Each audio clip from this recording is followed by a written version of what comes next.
Guys, मैं निशिता आप सभी का हमारे इस यूट्यूब चैनल पे हार्दिक स्वागत करती हूँ। अगर आपने अभी तक हमारे इस चैनल को सब्सक्राइब नहीं किया है तो प्लीज़ सब्सक्राइब कर लीजिए और इसी के साथ जो बेल आइकन है उसे प्रेस कर लीजिए ताकि हमारे हर वीडियो की नोटिफिकेशन आपको सबसे पहले मिलती रहे और आपकी प्रिपरेशन और अच्छे से हो। और आज की वीडियो में अब हम कवर करने जा रहे हैं टाइप्स ऑफ रिसर्च, जहाँ पे यहाँ पे सभी टाइप्स की रिसर्च दी गई हुई है। आप देख सकते हैं इसमें से फर्स्ट टाइप है fundamental research, second is applied research, third is action research, fourth is exploratory research, fifth is descriptive research, sixth is causal research, seventh is diagnostic research, eighth is analytical research and ninth is longitudinal research. यहाँ पे सभी type की research दी गई हुई है। आज की हम इस वीडियो में fundamental research and applied research को कवर करते चलेंगे और हमारे नेक्स्ट वीडियो में हम ये सारे रिसर्च के टॉपिक को कवर करते चलेंगे। तो चलिए शुरू करते हैं आज की video. Fundamental research.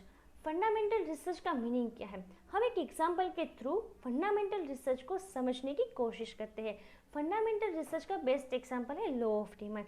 Law of demand क्या कहता है? जैसे कि प्राइस इंक्रीज होता है डिमांड डिक्रीज हो जाती है और जैसे ही प्राइस डिक्रीज होता है डिमांड इंक्रीज हो जाती है, राइट। तो ये क्या है? ये एक फंडामेंटल रिसर्च है जो ऑलरेडी एक लॉ है वो फॉर्म हो चुका है, जो पूरे के पूरे वर्ल्ड में एप्लीकेबल है। ऐसा तो नहीं है कि हम ये लॉ ऑफ डिमांड जो है वो सिर्फ और सिर्फ इंडिया में एप्लीकेबल है और बाहर आप अमेरिका में जाते हो तो लॉ ऑफ डिमांड चेंज हो जाता है।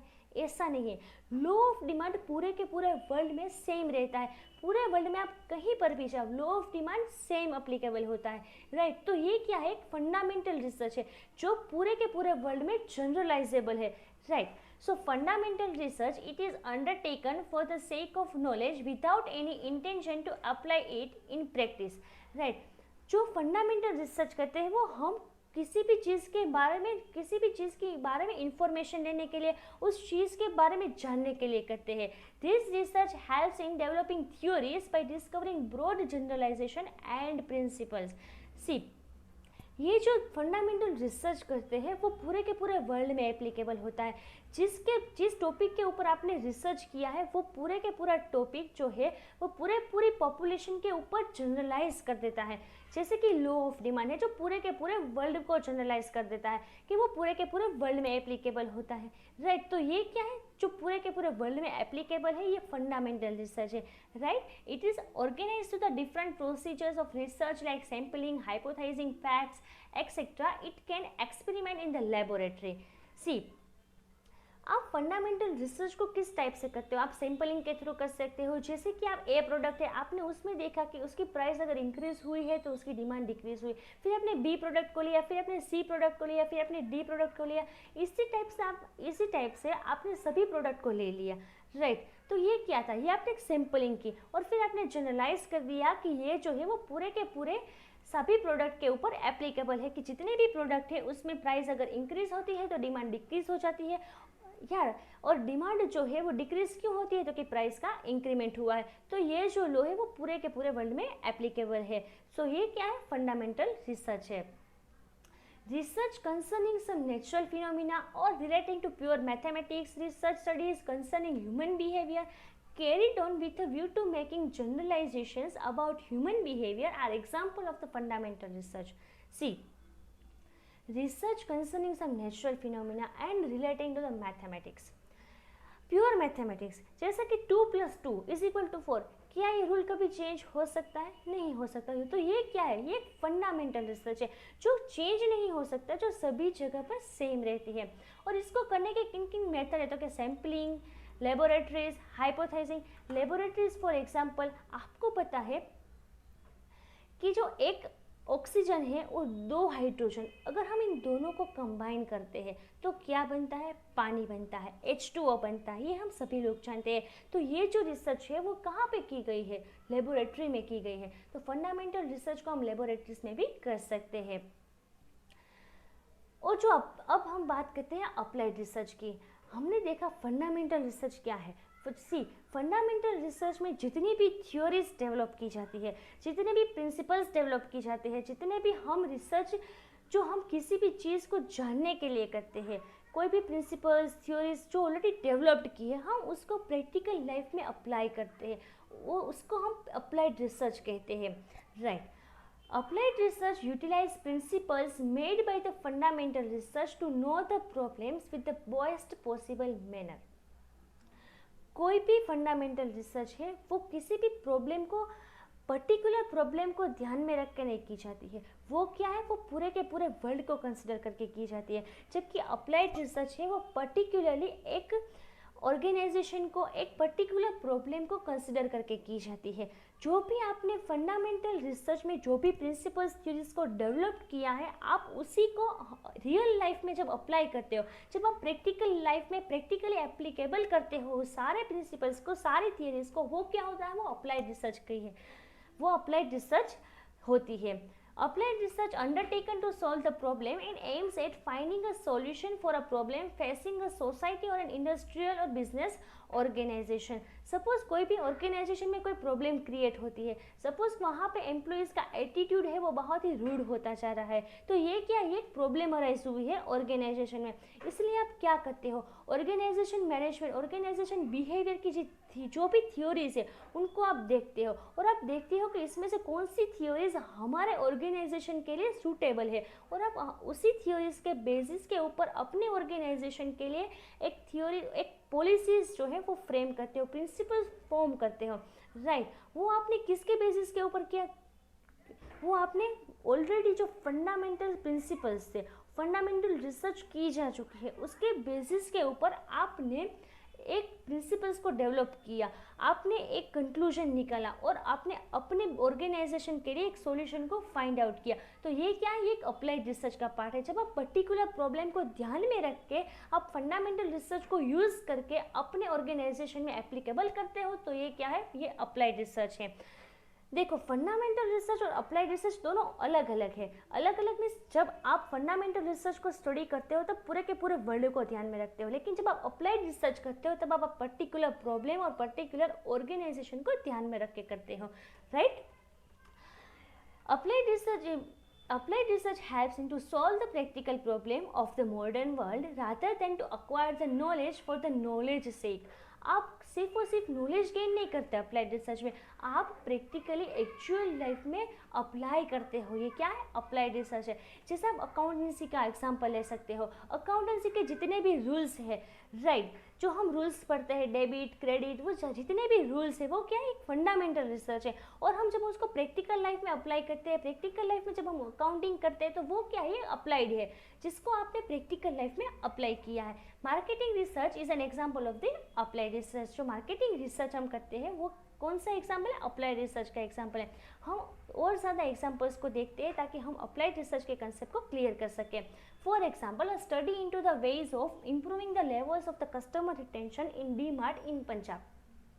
सी, यहाँ पे क्या है, पंजाब में जो डी मार्ट है उसमें क्या प्रॉब्लम है, तो कि improving the levels of the customer retention, वहाँ पे कस्टमर के रिटेंशन को इम्प्रूव करना है। तो ये क्या है, एक पर्टिकुलर प्रॉब्लम है। इस पर्टिकुलर प्रॉब्लम को सॉल्व करने के लिए आप थ्योरीज को इम्प्लीमेंट करोगे, तो ये क्या हुआ, ये अप्लाइड रिसर्च हुआ। Another example is what methods can be used to prevent the criminals from acting again. अगर आपको क्रिमिनल्स को प्रिवेंट करना है तो आप क्या करोगे, डिफरेंट मेथड्स को एक्चुअल लाइफ में अप्लाई करोगे और देखोगे कि क्या क्रिमिनल्स के ऊपर इसका इम्पेक्ट हो रहा है या नहीं हो रहा है। तो ये क्या है, एक अप्लाइड रिसर्च है जो आपने एक्चुअल में अप्लाई किया है। आई होप कि आपको क्लियर हुआ होगा कि जो फंडामेंटल रिसर्च है और अप्लाइड रिसर्च में डिफरेंस। अब हम देखते हैं इवेल्युएशन रिसर्च। इवेल्युएशन रिसर्च क्या है, see, evaluation it is a part of the applied research. यह जो है वो अप्लाइड रिसर्च का ही एक पार्ट है। It is a made for assessing and taking a stock of effectiveness of social और economic programmes. For example, family planning scheme.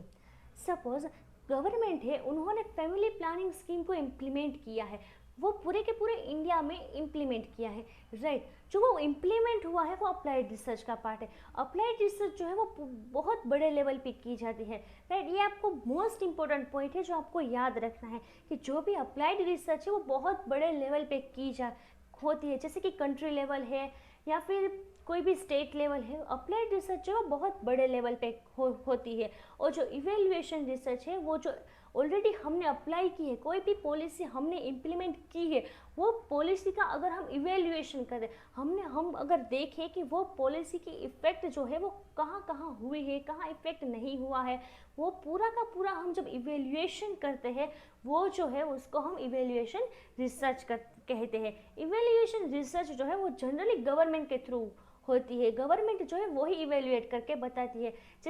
जैसे कि इकोनॉमिक सर्वे होता है, तो वो क्या है, वो इवेल्युएशन रिसर्च है। जो ऑलरेडी गवर्नमेंट ने जितने भी स्टेप्स अंडरटेक किए हैं, वो सारे स्टेप्स का इवेल्युएशन इकोनॉमिक सर्वे में दिया जाता है, राइट। तो वो क्या है, इवेल्युएशन रिसर्च है। जो भी अगर फैमिली प्लानिंग स्कीम है, तो वहाँ पे देखेंगे कि फैमिली प्लानिंग स्कीम में कितने लोग इंक्लूड हुए हैं, कितने नहीं हुए हैं। तो ये क्या है, ये इवेल्युएशन रिसर्च है। जो भी स्टेप्स हमने लिए, हम उसका इवेल्युएशन करते हैं, तो वो क्या होता है, इवेल्युएशन रिसर्च होता है। एक बात याद रखिए कि इवेल्युएशन किस चीज़ की होगी, क्योंकि जो भी हमने अप्लाई किया है, जो भी हमने अप्लाइड रिसर्च में अप्लाई किया है, उसी का हम इवेल्युएशन करेंगे, तो वो क्या होता है, इवेल्युएशन रिसर्च होता है। अब हम fundamental research and applied research का जो डिफरेंस है उसको क्लियर करें, कि ताकि अभी तक अगर आपके मन में कोई भी दुविधा हो तो आप यहाँ पे सॉल्व कर सकते हो। बेसिक रिसर्च क्या है, generalisation and the formulation of the theory. Basic research में आप क्या करते हो, तो कि फॉर्मुलेट करते हो, थ्योरी को फॉर्मुलेट करते हो, जैसे कि लॉ ऑफ डिमांड है, राइट। अप्लाइड रिसर्च में आप क्या करते हो, find a solution for the immediate problem. अगर आप लॉ ऑफ डिमांड को अपने ऑर्गेनाइजेशन में अप्लाई करते हो और देखते हो कि आपके प्रोडक्ट की डिमांड में क्या चेंज होता है, तो वो क्या है, अप्लाइड रिसर्च है। जो बेसिक रिसर्च है उसका स्कोप क्या है, वाइड स्कोप है। जो भी बेसिक रिसर्च आपने की, वो देखा आपने कि पूरे के पूरे वर्ल्ड में एप्लीकेबल हुआ है। और जो अप्लाइड रिसर्च है वो स्पेसिफिक इन नेचर है, वो जो है वो पूरे के पूरे ऑर्गेनाइजेशन के ऊपर लागू होती है। अप्लाइड रिसर्च वो क्या है, स्पेसिफिक हो जाती है, वो पूरे के पूरे वर्ल्ड में एप्लीकेबल नहीं होती है, जो स्पेसिफिक इन नेचर है। जो बेसिक रिसर्च है वो क्यूरियोसिटी ड्रिवन है, आपके क्यूरियोसिटी की वजह से आप बेसिक रिसर्च करते हैं। और जो अप्लाइड रिसर्च है वो क्लाइंट ड्रिवन है। क्लाइंट ड्रिवन मीन्स कि जो भी आपकी प्रॉब्लम अराइज हुई है, जो भी आपके ऑर्गेनाइजेशन में जो प्रॉब्लम क्रिएट हुई है, आप उसको सोल्व करते हो, इसलिए ये क्या है, क्लाइंट ड्रिवन है। अब बेसिक रिसर्च जो है वो does not have direct commercial objectives. आपका बेसिक रिसर्च आप करते हो क्योंकि आप एक जनरलाइजेशन कर सकते हो। यहाँ पे आपका ऐसा कोई ऑब्जेक्टिव नहीं होता कि आप कॉमर्शियली उसका यूज़ करो। बट जो अप्लाइड रिसर्च है, यहाँ पे क्या होता है कि has a direct commercial objectives. यहाँ पे आपको चेक करना है कि हमारे ऑर्गेनाइजेशन में क्या हो रहा है, या फिर आपको कोई भी परेशानी हो रही है, जैसे कि प्रॉफिट के लिए कोई भी परेशानी हो रही है, या फिर आपके ऑर्गेनाइजेशन में आपके एम्प्लॉयज़ के लिए कोई भी प्रॉब्लम क्रिएट हो रही है, तो आप उस प्रॉब्लम का सोल्यूशन करते हो। यहाँ पे कॉमर्शियल ऑब्जेक्टिव आ जाता है, तो ये क्या आता है, अप्लाइड रिसर्च में आता है। जो बेसिक रिसर्च है उसका नेचर क्या है, थियोरेटिकल है। जो भी हम थ्योरीज पढ़ते हैं वो सारी क्या है, वो सारी की सारी बेसिक रिसर्च है। और जो भी अप्लाइड रिसर्च है वो क्या है, प्रैक्टिकल इन नेचर है, जो आप उसको रियल लाइफ में अप्लाई करते हो। बेसिक रिसर्च है वो finding the information that has broad base of application. जहाँ पे आप बेसिक रिसर्च करते हो तो वो सारे के सारे वर्ल्ड में एप्लीकेबल है, तो ये क्या है, वाइडर स्कोप है, उसकी इंफॉर्मेशन जो है पूरे के पूरे वर्ल्ड में एप्लीकेबल होती है। और अप्लाइड रिसर्च में जो भी आपने सॉल्यूशन निकाला है, solution to some pressing practical problem, आपने अपने ऑर्गेनाइजेशन को कंसिडर करके अगर आपने कोई भी सॉल्यूशन दिया है, तो वो क्या है, वो आपके ऑर्गेनाइजेशन के लिए एप्लीकेबल है। ऐसा तो नहीं कि वो सारे के सारे ऑर्गेनाइजेशन के वो एप्लीकेबल हो जाए, नहीं, ऐसा नहीं है। वो केवल और केवल आपके ऑर्गेनाइजेशन के लिए आपने उस प्रॉब्लम को डिफाइन किया है और आपने उस प्रॉब्लम का सॉल्यूशन किया है, राइट। तो अप्लाइड रिसर्च क्या है, वो एक पर्टिकुलर हो जाती है और पर्टिकुलर प्रॉब्लम का सॉल्यूशन के लिए की जाती है। आई होप कि आपको basic research and applied research के जो डिफरेंस है वो आपको क्लियर हुआ होगा। और हम आज की वीडियो में यहाँ तक रखते हैं और हम नेक्स्ट वीडियो में अगेन सारे के सारे रिसर्च कवर करते हुए चलेंगे। फ्रेंड्स, अगर आपको हमारी